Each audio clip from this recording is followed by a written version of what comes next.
وجود زن سے ہے تصویر کائنات میں رنگ.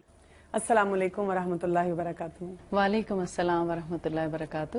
ایک مسئلہ جو ہر گھر کا مسئلہ اور اس کا حل ہم چاہیں گے آپ سے کہ ہمیں طب نبوی میں سے آپ دیں. ہمارے بال ضرور. کوئی آتا ہے کہ ہمارے بال گر رہے ہیں, کوئی آتا ہے میرے بال بہت تھن ہیں, کوئی آتا ہے کہ میرے بالوں میں باڈی نہیں ہے. اس کے لیے ہم کیا کر سکتے ہیں؟ بسم اللہ الرحمن الرحیم. بالوں کے لیے بھی طب نبوی میں بہت سی رہنمائی موجود ہے.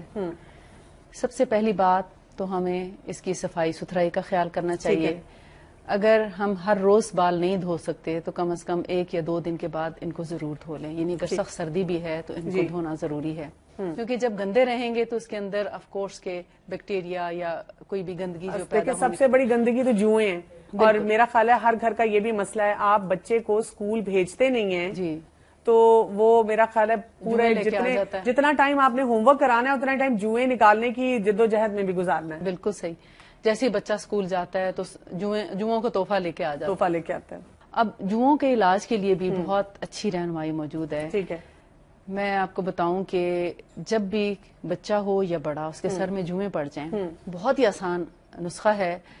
ہمارے ماشاءاللہ میڈیا کے تھرو اور بہت سے اس کے ذریعے سے اتنی مہنگی مہنگی دوائیں, لوشن اور شیمپو وغیرہ آ گئے ہیں جن کے لگانے کے بعد اتنی زیادہ خشکی ہو جاتی ہے کہ ایک اور بیماری میں مبتلا ہو جاتا ہے. بالکل, ایک چیز کو ٹھیک کرتے کرتے ایک اور طرف چلے جاتے ہیں, بیماری مول لے لیتے ہیں اور اس کا پھر کوئی حل نہیں رہتا. اور یا پھر بال گرنا شروع ہو جاتے ہیں. اور بات یہ بھی ہے کہ جوئیں ایک ایسی چیز ہے کہ وہ لائف ٹائم میں ایک دفعہ تھوڑی آنی ہے. جی, وہ کچھ دنوں بعد پھر وہ تحفہ واپس آ جانا ہے آپ کے بالکل پاس, بار بار آتا ہے آپ کے گھر میں. تو لہٰذا اس کا ایسا حل ہونا چاہیے جو آسان بھی ہو, سستا بھی ہو اور معیاری بھی ہو, اور اس میں مضر صحت نہ ہو. جی ہاں, کیونکہ بہت سی ایسی جس کے کوئی سائیڈ ایفیکٹس. جی بالکل. تو طب نبوی میں نے اس کو دیکھا کیونکہ بہت زیادہ لوگ اس کے بارے میں سوال کرتے تھے, تو میں نے اس کو ریسرچ کیا کہ اس میں کیا کیا چیزیں ایسی ہیں جو ہمارے بالوں کی صحت کے لیے اور سر کی جوؤں کو نکالنے میں مفید ہو سکتی ہیں. یعنی اس میں ہمیں ہمیشہ ایسی چیز کو استعمال کرنا چاہیے جو بالوں کی صحت کے لیے نقصان دہ نہ ہو. بالکل ٹھیک. یہ بیسیکلی میرا ایک تھا کہ جو ہمارے سر کی جلد اور بالوں کے لیے نقصان دہ چیز نہ ہو بلکہ ان کو فائدہ ہی پہنچانے والی. بالکل. تو میں نے جتنا اس کو پڑھا اس میں 3-4 چیزیں جو مجھے ملتی ہیں وہ میں آپ کے سامنے رکھتی ہوں. سب سے پہلی چیز ہے شہد. اچھا جی. اور نمبر 2 ہے یہ انگوری سرکہ. اچھا جی. اور نمبر 3 ہے کلونجی یا میرا خیال ہے کیبنٹ بنا کے نا یہ جتنی چیزیں آپ نے بتائی ہیں یہ تو ہم فرض کے درجے پہ اپنے پاس رکھیں. بالکل. میں تو جب سفر بھی کرتی ہوں تو ان سب کی کچھ نہ کچھ کوانٹٹی کٹ بنا کے ساتھ رکھتی ہوں کہ کوئی اور مریض نظر آ جائے اس کے انسان ہیلپ کر دے, خود کو اگر کوئی ضرورت پڑے تو انسان یوز کرے, کیونکہ یہ ایک ہی چیز سے بے شمار بیماریوں کا علاج کیا جاتا ہے. کمبینیشن کرنا ہے یا ان کو الگ الگ استعمال کرنا ہے؟ جیسے مثال اپنے سر کے بال یا سر کا حجم دیکھتے ہوئے اس کا مقدار آپ نے خود اس کا تعین کرنا ہے. مثال کے طور پر ایک نارمل سر کے لیے 1 ٹیبل سپون اگر شہد ہے تو 1 ٹیبل سپون گریپ ونیگر یا انگوری سرکہ خالص, ٹھیک ہے, ان دونوں کو مکس کریں اور اس کے اندر 1/4 ٹی اسپون یعنی 1/4 حصہ چائے کی چمچ کا کلونجی کا پاؤڈر اچھا وہ اس میں ڈال لیں. ٹھیک ہے. تو ان کو آپ مکس کر کے سر پہ لگائیں. سر کے بالوں کی جڑوں میں لگانی ہے, باقاعدہ بال کھول کے اور اس کو جڑوں میں پورے سر پہ ہر طرف لگا دیں. ٹھیک ہے. اگر آپ سمجھتے ہیں کہ یہ مقدار آپ کے لیے کم پڑ گئی ہے تو آپ اپنے سر کے مطابق دوبارہ سے اتنی ہی کوانٹٹی لے کر دوبارہ اور بھی بنا سکتے ہیں. اور اگر بال بہت تھک ہیں تو آپ 2 ٹیبل سپون پہلے سے ہی بنا لیں اور اس میں 1/2 ٹی اسپون کلونجی کا پاؤڈر ڈال لیں. یعنی کلونجی کو پیس کے اس کا پاؤڈر کر کے اس کے اندر ایڈ کر لیں. اگر کبھی بہت جلدی ہو اور آپ کے پاس پاؤڈر نہیں ہے کلونجی کا تو اس کے کلونجی کا تیل بھی ڈالا جا سکتا ہے. ٹھیک ہے. لیکن تیل کا آپ کو تیل کا بھی ایفیکٹ ضرور ہوتا ہے مگر اس کے ساتھ چونکہ وہ پتلا ہو جاتا ہے تو اس کو تھوڑا تھک رکھنے کے لیے, گاڑھا رکھنے کے لیے, فرم رکھنے کے لیے پاؤڈر ملایا جاتا ہے. ٹھیک ہے. تو وہ اس کو 1 گھنٹہ بھی اگر آپ سر پہ لگا رہنے دیں نہانے سے پہلے اور 1 گھنٹے کے بعد آپ سر دھو لیں, کسی بھی جو آپ روٹین میں اپنا شیمپو یا صابن یا جو بھی چیز سر دھونے کے لیے استعمال کرتے ہیں اس سے آپ دھو لیں, تو آپ دیکھیں گے نہ صرف اس کو تھوڑا کور کرنا ضروری ہے، یعنی جب آپ نے 1 گھنٹے کے لیے لگایا جی تو اس کے اوپر آپ کوئی نہ کوئی کپڑا یا پلاسٹک یا کوئی کیپ جو ہے شاور کیپ ہے مثال کے طور پر وہ پہن لیں تاکہ تھوڑی دیر کے لیے ایئر بلاک ہو اور اس کے اندر کوئی جوں یا کوئی ایسی چیز اس میں نہ رہ سکے. پھر نہاتے وقت آپ کنگھی کر کے یعنی پانی بہاتے ہوئے اس کے اندر باریک کنگھی کریں تو وہ ساری کی ساری جوئیں کیا لیکھیں بھی نکل جائیں گی اور آپ دیکھیں گے بال بہت خوبصورت ہو جائیں گے. اور آپ دیکھیں کہ میں آپ بتا ہی رہی ہیں اور میں امیجن کر رہی ہوں تھوڑی دیر کے لیے کہ کوئی کیمیکل نہیں ہے جی کوئی ڈر نہیں ہے کیونکہ مائیں جب بار بار ایسی چیزیں لگاتی ہیں جو ادویات ملتی ہیں اینٹی لائز تو ان کو ڈر ہوتا ہے، دل میں بار بار خدشے آتے ہیں کہ دیکھو میں اتنے کیمیکلز اپنے بچے کو لگا رہی ہوں، یہ وہ جو کیمیکل ہے جس سے جوں تو مرے گی تو میرے بچے کے سر کا بالوں کا کیا ہوگا، بال بھی گر جاتے ہیں. بالکل ٹھیک ہے. تو یہ ایسی چیزیں ہیں جو بالوں کو خوبصورت بناتی ہیں. ٹھیک ہے. اب اگر آپ مجھ سے پوچھیں گے بالوں میں سکری یا خشکی ہو جائے تو کیا کریں تو میں اگین یہی آپ کو بتاؤں گی. اچھا پھر بھی یہی لگائیں. بہت خوبصورت ہو جاتے ہیں اس سے بال، ایک ایک بال الگ الگ نہیں. جن لوگوں کو بال الجھنے کا پرابلم ہے اگر وہ بھی صرف شہد اور سرکہ بھی لگا لیں تو ان کے بال جو ہیں ایک ایک بال بالکل الگ الگ نکھرا ہوا صاف ستھرا ہو جاتا ہے اور شائن بھی کرتے ہیں بال. بالکل. یعنی جن لوگوں کے بالوں میں روکھا پن آتا ہے روکھا پن بھی ان سے دور ہو جاتا ہے. میری بیٹی نے دیکھا ایک دن ٹی وی میں اشتہار ہے جس میں بال کوئی شیمپو لگایا اور پھر بال ایسے ادھر سے ادھر جا رہے ہیں کہ مجھے وہی لا کے دیں. وہ لگایا تو کوئی فائدہ نہیں ہوا، کہتی پتہ نہیں کیوں نہیں فائدہ ہوا، اس میں تو انہوں نے بہت اچھا دکھایا تھا. وہ تو قدرتی اس کے میں نے بال بتایا کہ قدرتی چیزیں جو ہیں وہ استعمال کرنی کتنی ضروری ہیں.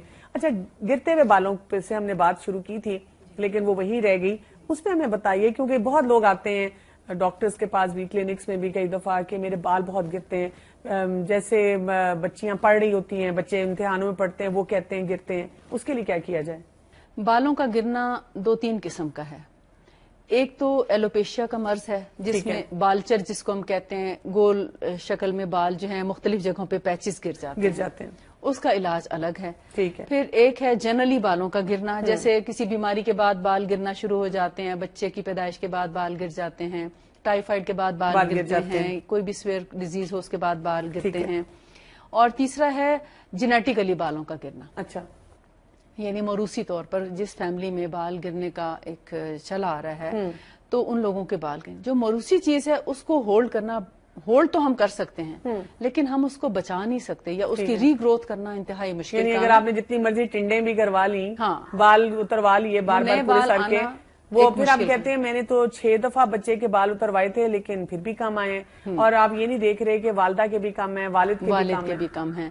تو ان چیزوں کو مد نظر رکھتے ہوئے اگر تو آپ نے بہت پہلے ہی ایسا طریقہ کار اختیار کیا کہ ایسی چیز سے آپ بچا سکیں یا موروثی مرض سے بچا سکیں تو اس کے لیے آپ ان کے بالوں میں جیسے کلونجی اور شہد اور سرکہ، یہ 3 چیزیں اگر آپ استعمال کرتے رہیں. اور سرکے سے مراد آپ کی وہی ہے گریپ ونیگر، انگوری سرکہ. کہیں سفید سرکہ لگا لیا تو بال شاید ایک بھی نہ رہے. ٹھیک ہے.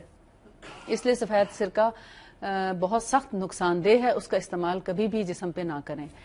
البتہ جو انگوری سرکہ ہے وہ اتنا ہی زیادہ مفید ہے. ٹھیک ہے. لیکن وہ بھی سٹرک ایسڈ کے بغیر ہونا چاہیے اور کبھی بھی ایپل سائڈر استعمال نہ کریں. ٹھیک ہے. کیونکہ اس کے اندر سٹرک ایسڈ پایا جاتا ہے. اچھا اب جو کلونجی، شہد اور سرکہ، انگوری سرکہ، اس کا جو میں نے ریشو بتایا جیسے اگر ایک ٹیبل سپون اگر دونوں چیزوں کا ہے تو کلونجی 1/4 ٹی اسپون اس کا پاؤڈر، اس کو ملا کر لگاتے رہیں تو آپ دیکھیں گے انشاءاللہ جن کے ہاں موروثی امراض بھی ہیں ایون ان کے بچوں کے بھی بال گریں گے نہیں کبھی. ٹھیک ہے. مطلب پہلے سے بہتر ہو جائے گی، پہلے سے بھی امپروو ہوں گے لیکن بڑے ہو کر ان کے بال نہیں گریں گے اگر وہ عادتاً ہفتے میں 1 دفعہ لگا لیا کریں. ٹھیک ہے. اس سے فائدہ کیا ہوتا ہے، جو سرکہ ہے انگوری سرکہ یہ ہماری سکن کے اندر ایبزارب ہو جاتا ہے. اچھا. تو جو بالوں کی جڑیں کمزور ہونے کے بعد بال گرتے ہیں اور جو کیڑا بالوں کی جڑوں کو کھاتا ہے یہ اس جگہ تک پہنچ جاتا ہے اور جب اس کو شہد اور کلونجی کے ساتھ ملا کے لگایا جاتا ہے تو یہ جڑوں تک ان چیزوں کو پہنچا کے ان کو تقویت دیتا ہے، لہٰذا بال گرنے سے بچ جاتے ہیں.